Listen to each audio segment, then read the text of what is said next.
ಈ ಕುಂಟಳ್ಳಿ ಕುಟ್ಟಪ್ಪಾಗ ಅಷ್ಟು ತಿಳಿಯಂಗಿಲ್ಲ ಮಾಡ್ರಿ ಹೆಂಗ ಈಗ ತೋರಿಸ್ತೀನಿ ನೋಡ್ರಿ ಕುಂಟಳ್ಳಿ ಕುಟ್ಟಪ್ಪನ ತಲೆ ಲೇ ವಾದ್ ಹೇಳ್ಕೊಂಡು ಬರ್ಲಿ ಆ ಮಂಗ್ಯಾನ ಮಗಣ್ಣ.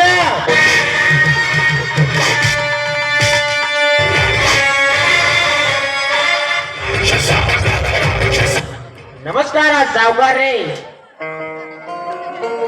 ಬೆಂಕಿ ಹಚ್ಚೋ ನಿನ್ನ ಹಾಳು ನಮಸ್ಕಾರಕ್ಕೆ. ಲೇ ಪಡಕುನ್ನಿಯೇ, ಅಂತ ಸರ್ಕಾರಕ್ಕೆ ಸವಾಲು ಹಾಕಿ ಇಡೀ ನಮ್ಮ ಕರ್ನಾಟಕವನ್ನೇ ಗಡಗಡ ಅಂತ ನಡಗಿಸಬಲ್ಲ ಈ MLA ಆದಿಶೇಷನ್ಗೆ ಎದುರು ಹಾಕಿಕೊಂಡು ಕಂಪ್ಲೇಂಟ್ ಅನ್ನು ಕೊಡುವಷ್ಟು ಸೊಕ್ಕು ಬಂದಿದ್ಯಾ ಬೀದಿ ನಾಯಿ? ಮೆಚ್ಚಬೇಕಲೇ ತಮ್ಮ, ಈ ನಿನ್ನ ಫಂಡ್ ಧೈರ್ಯಕ್ಕೆ ಮೆಚ್ಚಬೇಕಾ? ಅಲ್ಲಲೇ ತಮ್ಮ, ರೋಡ್ ಬಾಜು ಉಚ್ಚಿ ಯಾರಿಗೆ ಆ ನಮ್ ದನಿಯಾರ್ ಕಾರಿ ಸೌಂಡ್ ಕೇಳಿದ್ರೆ ಸಾಕ್ ಅರ್ಧ ಮುರ್ದ ಉಚ್ಚಿ ಓದ್ ಹೊಕ್ಕಾರ. ಹಂತ್ರದಾಗ ನೀನ ಕಂಪ್ಲೇಂಟ್ ಕೊಟ್ಟಿ ಅಂದ್ರ ಊರಿಗೆ ಮಿಕ್ಕಿದ ಮಗ ಅಲ್ಲಲೇನಿ, ಊರಿಗೆ ಮಿಂಚಿದ ಮಗ ಅಲ್ಲ ನೀವ.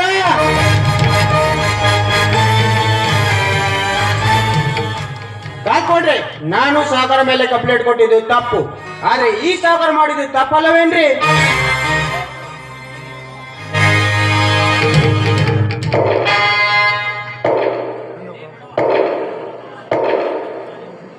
ಬಡವ, ಅಂತ ತಪ್ಪು ನಾನೇನೋ ಮಾಡಿದ್ದೇನೆ?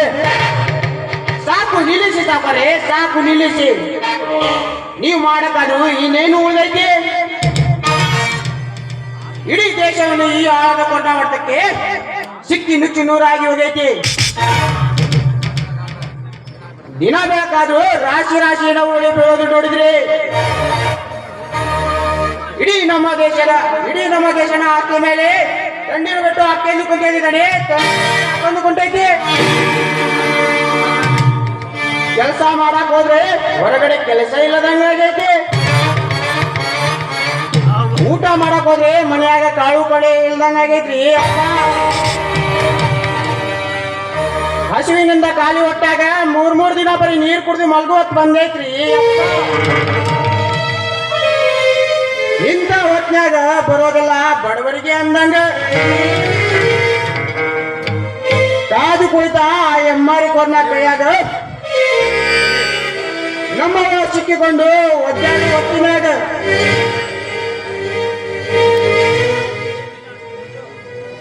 ಆ ಜಿಲ್ಲಾ ಆಸ್ಪತ್ರೆಗೆ ತೆಗೆದುಕೊಂಡು ಹೋಗಿ ನಮ್ಮವನ್ನು ಉಳಿಸಿಕೊಡ್ರಿ ಅಂತ ನೀವು ಕೈ ಕಾಲು ಹಿಡಿದು ಕೇಳ್ಕೊಂಡು ನೀವೇನ್ ಮಾಡಿದ್ರಿ?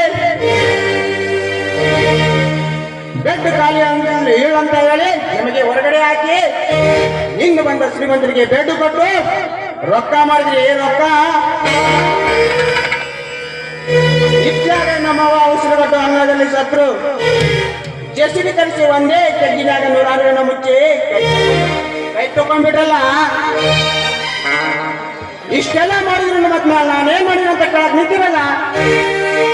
ನೀವೆಲ್ಲ ಒಟ್ಟಿಗೆ ಅಂತಿದ್ದೀರಿ. ಎಂತ ಮಾತಾಡಕತ್ತಿಲಿ ತಮ್ಮ, ಎಂತ ಮಾತಾಡಕತ್ತಿ?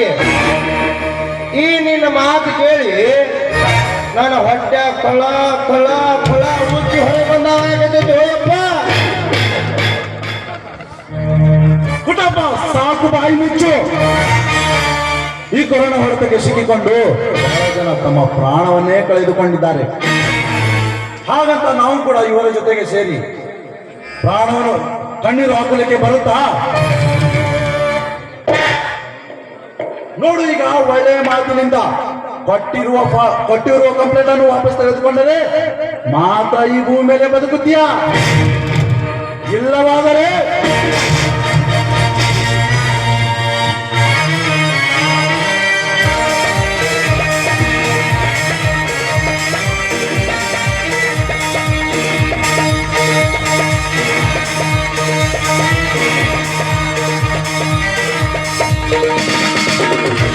ನಿಲ್ಲಣ್ಣ ಅಣ್ಣ, ನಿನಗೆ ಈ ಒಂದೇ ತಿರುಗಲು ಒಂದೇ ಅಟಿಗೆ ಮುಗಿಸಿಬಿಟ್ಟರೆ ನನ್ನ ಮನಸ್ಸಿಗೆ ನೆಮ್ಮದಿ ಸಿಗುತ್ತದೆ ಎಂದು ತಿಳಿದುಕೊಂಡರೆ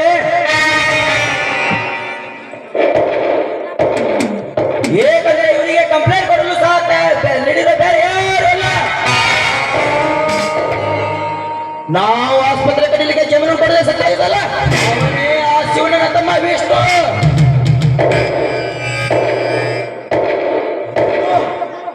ಆ ಶಿವಣ್ಣನ ತಮ್ಮ ವಿಷ್ಣುನ ಯಾರವನು ಎಲ್ಲಿದ್ದಾನೆ? ದೇವರಲ್ಲಿ ಅವನಿದು ಇಂದ್ರನ ಜಾತಕ, ರಾಜನಲ್ಲಿ ವಿಷ್ಣುವರ್ಧನನ ಜಾತಕ, ರಸಿಕತೆಯಲ್ಲಿ ಮನ್ಮಥನ ಜಾತಕ, ಮನುಷ್ಯರಲ್ಲಿ ಬಿಲ್ಗೇಟ್ನ ಜಾತಕ. ಅವನು ಹಾಳಾಗಿ ಇರೋದಿಲ್ಲ, ಇಡೀ ರಾಜ್ಯವನ್ನೇ ಆಳ್ತಾನೆ. ಆ ಸಲ ಮೊದಲು ಕತ್ತರಿಸಿ ಹಾಕು ಈ ಕಂತ್ರಿ ನಾಯನ್ನು. ಅಣ್ಣ ಹೊಗಳುವ ವಿಷ್ಣು ಈ ನಾಯನ್ನು ಕಣ್ಣು ಮುಂದೆ ಅದು ಹೇಗೆ ಸಾಯ್ತಾನ ಈಗ ನೋಡೋಣ. ನೋಡು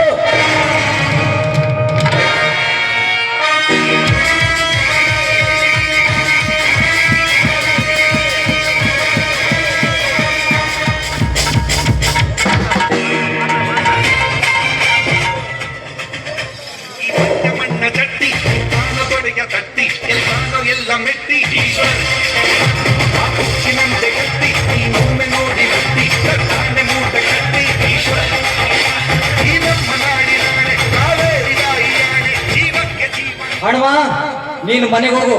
ಅಣ್ಣ ಅದು ಹಣಮ ಆಯ್ತಣ್ಣ, ಹೋಗ್ತೀನಿ.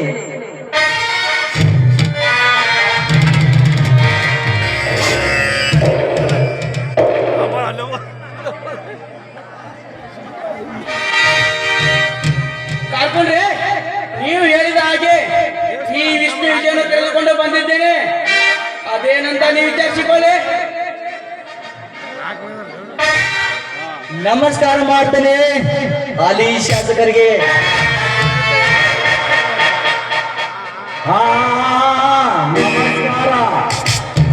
ಬಾ ವಿಷ್ಣು, ನಾವು ಕೂಡ ನಿಮ್ಮಿಬ್ಬರ ದಾರಿಯನ್ನೇ ಕಾಯ್ತಿದ್ವಿ.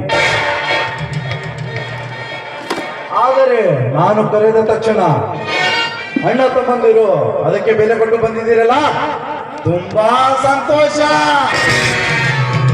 ಹೇಳಿ ದಣಿ, ನಮ್ಮನೆ ಇಲ್ಲಿವರೆಗೆ ಕರೆಸಿದ ಕಾರಣ?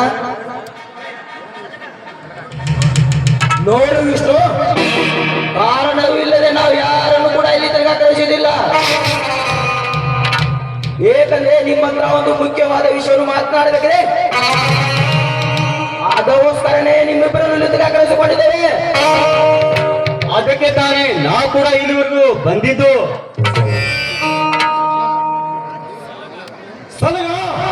ನಿಮಗೆ ಆದಷ್ಟು ಸಾರಿ ಹೇಳಿದ್ದೇನೆ, ನಾನು ಮಾತನಾಡುವಾಗ ಹೀಗೆ ಪದ್ಯದಲ್ಲಿ ಪ್ರವೇಶಿಸಬೇಡ ಅಂತ. ನೀನು ಈಗ ಸ್ವಲ್ಪ ಸುಮ್ಮನಿರು, ಅದನ್ನೆಲ್ಲ ನಾನು ಮಾತಾಡುತ್ತೇನೆ. ಹಾ ನೋಡಿ, ನನಗೆ ಸುತ್ತು ಬಳಸಿ ಮಾತನಾಡಲು ಅಭ್ಯಾಸವಿಲ್ಲ, ಅದಕ್ಕೆ ನೇರವಾಗಿಯೇ ಹೇಳುತ್ತೇನೆ. ಹೇಳಿ ದಣಿ, ಅದೇನು ವಿಷಯ ಅಂತ? ಹಾ ನೋಡು ವಿಷ್ಣು, ನಮ್ಮ ಸುತ್ತಮುತ್ತಲಿನ ಹಳ್ಳಿಯ ಬಡ ಜನರಿಗೆ ಒಂದು ಹೈಟೆಕ್ ಆಸ್ಪತ್ರೆಯನ್ನು ಕಟ್ಟಿಸಲು ತೀರ್ಮಾನ ಮಾಡಿದ್ದೇನೆ. ಅದಕ್ಕೆ ನಮ್ಮ ಜಮೀನಲ್ಲಿ ಜಾಗ ಕಡಿಮೆ ಬೀಳುವುದರಿಂದ ನಿಮ್ಮ ಜಮೀನಲ್ಲಿ ಸ್ವಲ್ಪ ಜಾಗವನ್ನು ಕೊಟ್ಟರೆ ನಾನು ಆಸ್ಪತ್ರೆಯನ್ನು ಕಟ್ಟಿಸುವುದಕ್ಕೆ ತುಂಬಾ ಅನುಕೂಲವಾಗುತ್ತದೆ. ಇದಕ್ಕೆ ನೀವೇನಂತೀರಾ?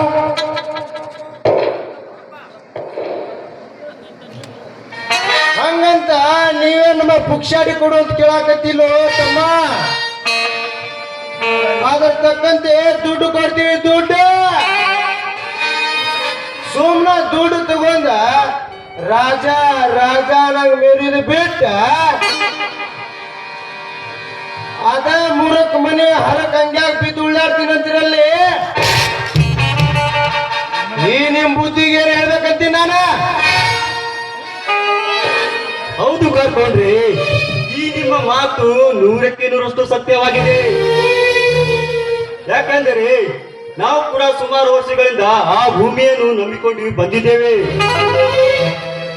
ಆದ್ರೆ ಏನ್ ಪ್ರಯೋಜನ? ಅದಕ್ಕೆ ನಾವು ಅಣ್ಣ ತಮ್ಮಂದಿರು ಮಾತಾಡ್ಕೊಂಡು ಒಂದು ತೀರ್ಮಾನಕ್ಕೆ ಬಂದಿದ್ದೇವೆ.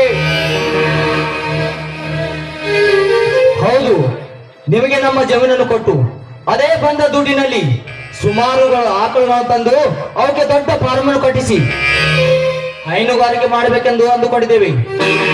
ಅದಕ್ಕೆ ನೀವು ದುಡ್ಡು ಕೊಡಲು ಒಪ್ಪಿಕೊಂಡರೆ ನಾವು ನಮ್ಮ ಜಮೀನನ್ನು ಕೊಡಲು ರೆಡಿಯಾಗಿ ಬಂದಿದ್ದೇವೆ. ಶಬಾಷ್ ವಿಷ್ಣು, ಶಬಾಷ್. ನಿಮಗೀಗ ಅರ್ಥವಾಗಿರಬೇಕಲೇ ಈ ದುಡ್ಡಿನ ದೊಡ್ಡ ಪ್ರಮೇಯ ಅಂತಲೆಂದು. ಅದು ಎಂತ ಕ್ರಾಂತಿಕಾರಿ ಆದ್ರೂ ದುಡ್ಡಿನ ಮುಂದೆ ತಲೆ ಬಾಗಲೇಬೇಕು. ಒಟ್ಟಿನಲ್ಲಿ ನಿಮ್ಮ ಜಮೀನ ಕೊಡುಗೆ ಪಡೆಯಲ್ಲ, ನಮಗಷ್ಟೇ ಸಾಕು.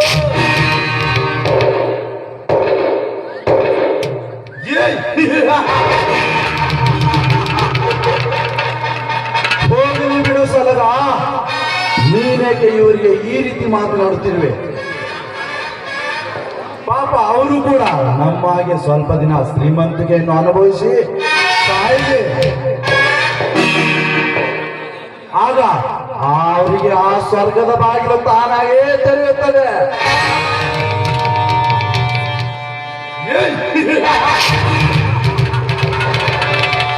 ಸಂತೋಷ ವಿಷ್ಣು, ನನಗೆ ತುಂಬಾ ಸಂತೋಷ. ಸುಮಾರು ವರ್ಷಗಳಿಂದ ನಾ ಕಟ್ಟಿಕೊಂಡಿರುವ ಈ ಆಸ್ಪತ್ರೆಯ ಕನಸು ಇಂದು ನನ್ನ ಸಾಗಲು ಕಾಲ ಹತ್ತಿರ ಬಂದಂತಾಯ್ತು. ಕೇಳು, ಅದೆಷ್ಟು ಹಣ ಬೇಕೆಂದು ಬಾಯಿ ಬಿಟ್ಟು ಕೇಳು. ಅದು ದಣಿ, ಅದು ಎಷ್ಟು ಅಂತ ನೀವೇ ಬಾಯ್ಬಿಟ್ಟು ಹೇಳ್ಬಿಡಿ.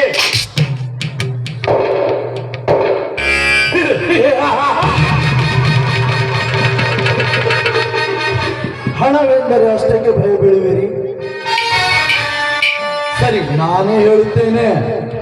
ಪುಟ್ಟಪ್ಪ, ಒಳಗಿರುವ ಆ ಹಣದ ಬ್ಯಾಗ್ ಅನ್ನು ತಗೊಂಡು ಬಾ.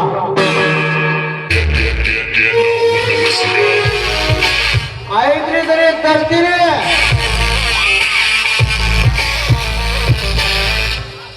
ಹಾ ನೋಡು ವಿಷ್ಣು, ನಿಮ್ಮ ವ್ಯವಹಾರ ಇಲ್ಲಿಗೆ ಮುಗಿದೆಂದು ಭಾವಿಸಬೇಡಿ. ಮುಂದೆ ನಿಮಗೆ ಏನಾದ್ರು ದುಡ್ಡಿನ ಅಡಚಣೆ ಬಂದ್ರೆ ಯಾವುದೇ ಸಂಕೋಚವಿಲ್ಲದೆ ನಮ್ಮ ಮನೆಗೆ ಬರಬಹುದು. ನಿಮಗಾಗಿ ಯಾವಾಗಲೂ ನಮ್ಮ ಮನೆ ಬಾಗಿಲು ತೆರೆದೇ ಇರುತ್ತದೆ.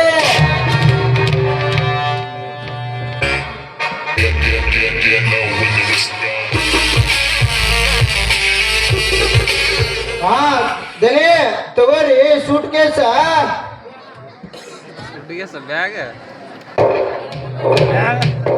ಇರು ಪುಟ್ಟಪ್ಪ, ಸ್ವಲ್ಪ ಇರು. ಹಾ ನೋಡು ವಿಷ್ಣು, ನಿಮ್ಮ 2 ಎಕರೆ ಜಮೀನಿಗೆ 2 ಕೋಟಿ ಹಣವನ್ನು ಕೊಡ್ತೇನೆ. ಆದರೆ ನಾಳೆ ನೀವು 3 ಜನ ಅಣ್ಣ ತಮ್ಮಂದಿರು ಆ ಸಬ್ ರಿಜಿಸ್ಟರ್ ಆಫೀಸ್ಗೆ ಬಂದು ಸೈನ್ ಹಾಕಿ ಕೊಟ್ಟರೆ ಸಾಕು. ಹಾ ಪುಟ್ಟಪ್ಪ, ಕೊಡು ಇವರಿಗೆ ಆ ಬ್ಯಾಗ್ ಅನ್ನು. ಆಯ್ತ್ರಿ ದನಿ. ಒಂದು ನಿಮಿಷ ಇರಿ, ಕರ್ಕೊಂಡ್ರಿ. ಮೊದಲು ಇದನ್ನು ತೆಗೆದುಕೊಳ್ಳಿ.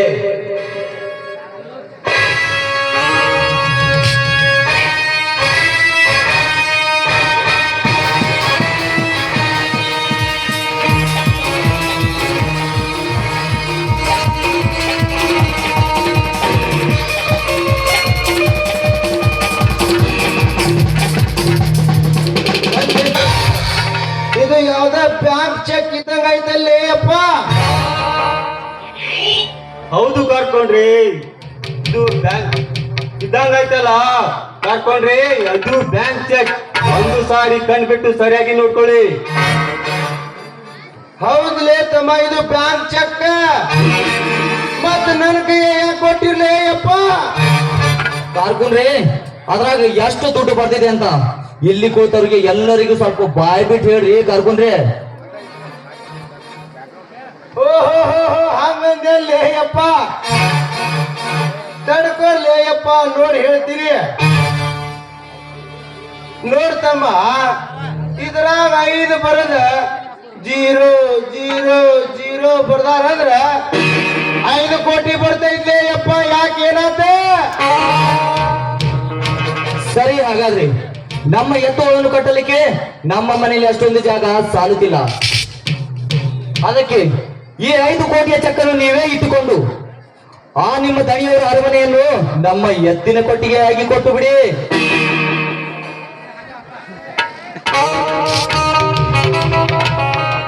ಲೇ ಬಾಭಿಕಾರಿ ನನ್ನ ಮಗನೇ, ಸುತ್ತು 42 MLA ಆಗಿರುತ್ತಿರುವ ಈ ಆದಿಶೇಷನ ಮನೆಯನ್ನು ನಿನ್ನ ದನದ ಕೊಟ್ಟಿಗೆ ಏನಾದ್ರು ಕೇಳಲು ಬಂದಿದೆಯಾ? ನಿನಗೆ ಆದಷ್ಟು ಸೊಪ್ಪು ಇದ್ದಿರಬಹುದು. ಏ, ಮತ್ತೆ ವಂಶ ಪರಂಪರೆಯಿಂದ ಬಂದ ಈ ನಮ್ಮ ಪಿತ್ರಾಜಿದ ಆಸ್ತಿಯನ್ನು ನೋಡ್ತಿರಲ್ಲ, ನಿನಗೆ ಎಷ್ಟು ಗುಂಡಿಗೆ ಇರಬಹುದು? ಎಷ್ಟೋ ವರ್ಷಗಳಿಂದ ಕಾಪಾಡ್ಕೊಂಡು ಬಂದ ಈ ನಮ್ಮ ಆಸ್ತಿಯನ್ನು ಬಿಟ್ಟು ಕೊಡಿ ಅಂತ ಸಲೀಸಾಗಿ ಕೇಳ್ತಾರಲ್ಲ, ಈ ನಿನ್ನ ಗಂಡ ಹೋಗ್ಬೇಕು.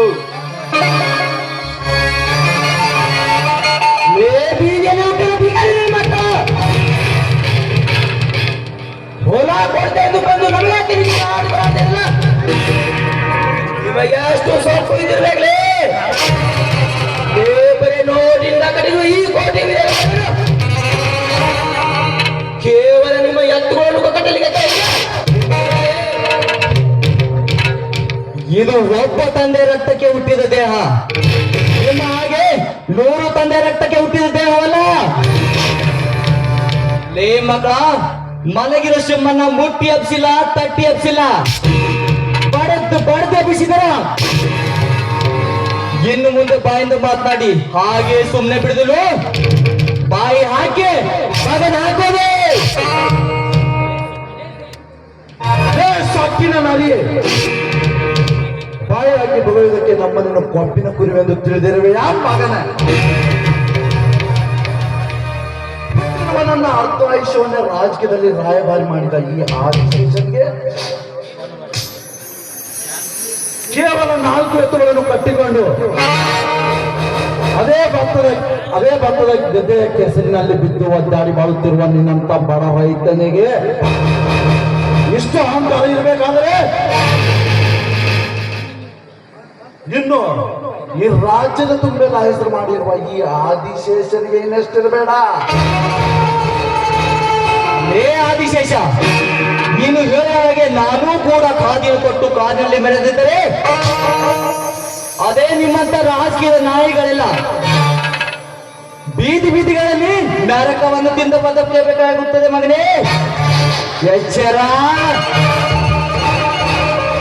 ಹೌದು, ನಾವು ದುಡ್ಡಿನಿಂದಲೇ ಬಡವರಾಗಿರಬಹುದು, ಆದರೆ ಇಡೀ ದೇಶಕ್ಕೆ ಅನ್ನ ಹಾಕುವ ಅನ್ನದಾತರಂತೂ ಯಾವತ್ತಿಗೂ ಮರಿಬೇಡ. ಹಾಗಂತ ಇವರಿಗೆ ರಾಜಕೀಯದ ಬಗ್ಗೆ ಏನೂ ಗೊತ್ತಿಲ್ಲವೆಂದು ತಿಳಿದುಕೊಂಡರೆ ಅದು ನಿನ್ನ ಮುಟ್ಟಾಳ್ತನ. ಈ ರೈತ ಒಮ್ಮೆ ಮನಸ್ಸು ಮಾಡಿ ಖಾದಿಯನ್ನು ತೊಟ್ಟು ಕಾರಿನಲ್ಲಿ ಬೆಳೆದರೆ ಅದೇ ನಿಮ್ಮಂತ ರಾಜಕೀಯದ ನಾಯಿಗಳೆಲ್ಲ. ನಾವೆಲ್ಲ ರೈತರು ಒಟ್ಟಾಗಿ ಅಖಾಡಕ್ಕೆ ನಿಂತರೆ ಸಾಕು, ಆ ಕೇಂದ್ರದ ಕ್ಯಾಬಿನೆಟ್ ನಮ್ಮದಾಗುತ್ತದೆ ಎಂದು ಗೂಗಲ್ ಕೊಟ್ಟಲ್ಲಿ ಬರ್ಕೊಳ್ಳಿ. ಲೇವಿಷ್ಟು ರಾಜಕೀಯ ಮಾಡುವುದಂದ್ರೆ ನನಗೆ ಕೊಟ್ಟಿಗೆ ಸೆಗಣಿ ಬಾಚುವಷ್ಟು ಸುಲಭ ಅಲ್ಲ. ಲೇ ಸುತ್ತಲೂ ಕಪಿಗಳ ಸಂಘವನ್ನು ಇಟ್ಟುಕೊಂಡಿರ ಆ ಶ್ರೀರಾಮನಾಗೆ ರಾಜ ಮಾಡಬಾರ್ದು, ರಾಜಕ್ಕೆಲ್ಲ ಆ ಹತ್ತುತ್ತಲೇ ರಾಮನಾಗೆ ಆ ರಾಮನ ಹೆಂಡತಿ ಒತ್ತೊಯ್ದು ತನ್ನ ಬಂದರೆ ಇಟ್ಟುಕೊಂಡು ಬೇಡಲ್ಲ ರಾಜಕೀಯ. ಅಲ್ಲಿ ತಮ್ಮ ರಾಜಕೀಯ ಮಾಡೋದಂದ್ರ ಸಿದ್ಧಾರ್ಥ ತಾಂಡದ ಕನ್ನಡ ಶಾಲೆ SDFC ಅಧ್ಯಕ್ಷರಾಗಿ ತಿಳ್ಕೊಂಡಿ ಹೆಂಗ ಗತ್ತಬೇಕ್ಲಿ ತಮ್ಮ, ರಾಜಕೀಯ ಮಾಡಕ್ ಗತ್ತಬೇಕ.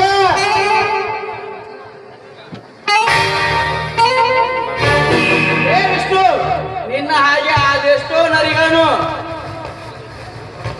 ಜೀವಂತಾಗಿ ಒಗಿದು ಹಾಕಿ